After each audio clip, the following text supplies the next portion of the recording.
time you stifle a sneeze, the force of the sneeze cannot simply disappear from existence.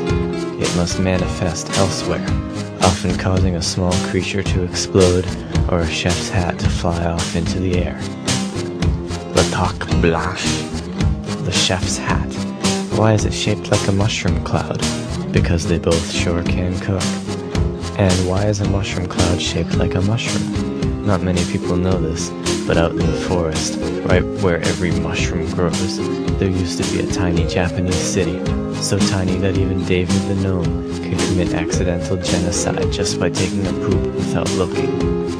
Ironically, gnome poop is highly sought after in Japan because of its mystical properties and because it tastes good on sushi for people who can't handle wasabi.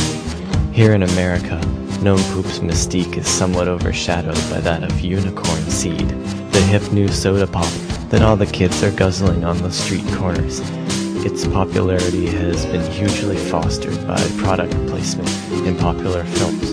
For instance, in the film Muscular Hooker 2, Will Smith's character takes a dramatically framed swig of unicorn seed and then suddenly grows a CGI erection which extends into infinity, and then Will Smith's mind explodes and the movie ends.